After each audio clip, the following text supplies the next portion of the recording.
चुनी हुई सरकार के अंतर्गत हैं। ये विभाग केंद्र सरकार या एलजी साहब के अधीन नहीं है और बहुत ही अनएम्बिगुअस, बहुत ही क्लियर डिसीजन आया और 11 तारीख को ही मुख्यमंत्री जी ने कहा कि हमें दिल्ली सरकार के अंदर बड़े फेरबदल करने हैं। जो अफसर लोगों के काम को रोकते थे, चाहे बुजुर्गों की पेंशन कई महीने तक रोकने की वाली बात हो, अस्पतालों के अंदर गरीब मरीजों को परेशान करने का मामला हो, मोहल्ला क्लिनिक्स के अंदर दवाइयाँ, टेस्ट और डॉक्टर्स के जो रेन्यूमरेशन को जानबूझ के रोकने का मामला हो, इस तरीके के अफसरों को जिन्होंने जनता को परेशान करने का काम किया, उन लोगों को ऐसे पदों से हटाकर अच्छे अफसरों को उन पदों पर लाया जाएगा। 11 तारीख को मुख्यमंत्री जी ने ये कहा। 11 तारीख को चुनी हुई सरकार की तरफ से ये आदेश दिया गया कि अफसरों को बदलने से पहले सबसे पहले आपको उस अफसर को बदलना है जिसका काम है अफसरों को बदलने के ऑर्डर देना, यानी कि सर्विसेज सेक्रेटरी को बदलना, ताकि चुनी हुई सरकार जल्द से जल्द अपने ऑर्डर्स को लागू करा सके। 11 तारीख को सर्विसेज सेक्रेटरी को कहा गया और 11 तारीख को वो बिना बताए गायब हो गए।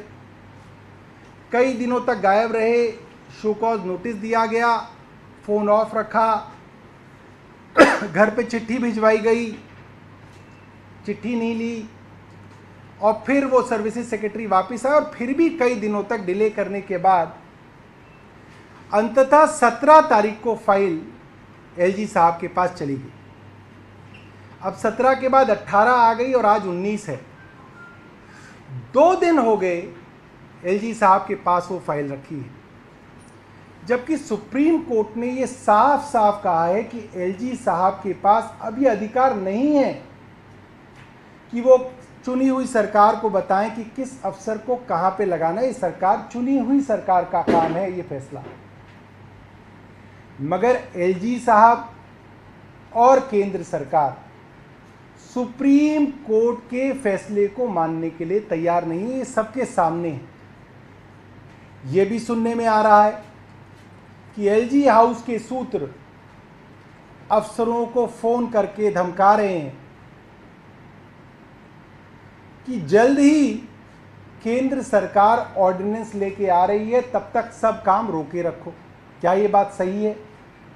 हम एलजी हाउस से जानना चाहेंगे, क्या ये बात सही आ रही है? क्या केंद्र सरकार और एलजी हाउस ये षड्यंत्र कर रहे हैं कि सुप्रीम कोर्ट के चीफ जस्टिस की संवैधानिक पीठ के फैसले को पलटने के लिए इस तरीके से ऑर्डिनेंस लाके दिल्ली की चुनी हुई सरकार को रोका जाए? क्या ये पूरी दिल्ली के साथ षड्यंत्र नहीं है?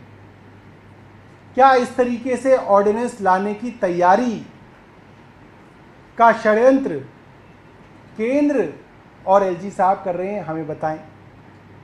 अब 2 दिन हो गए जिसमें सीधा सीधा मुझे लगता है कि सुप्रीम कोर्ट के फैसले को ना मानने वाला भाव केंद्र और एलजी का सामने आ रहा है।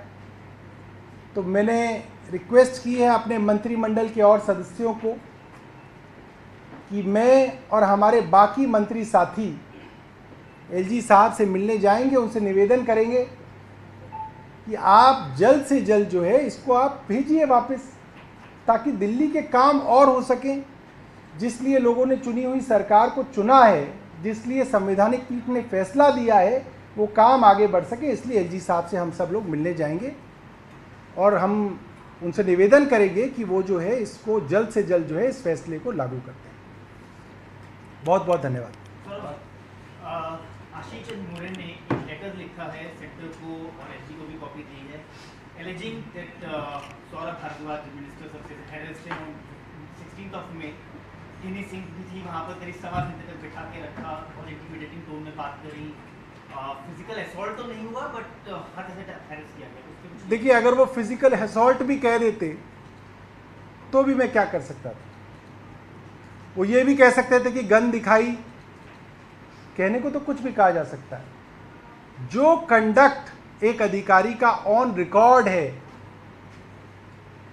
कि आपको मंत्री ने ऑर्डर दिया, आप 11 तारीख को बोल के गए मैं 3 बजे इस ऑर्डर का पालन करूंगा, आप गायब हो गए, तो ऑन रिकॉर्ड है। आपका फोन स्विच ऑफ हो गया, ऑन रिकॉर्ड है। आपको ईमेल भेजी गई, आपने जवाब नहीं दिया, ये ऑन रिकॉर्ड है।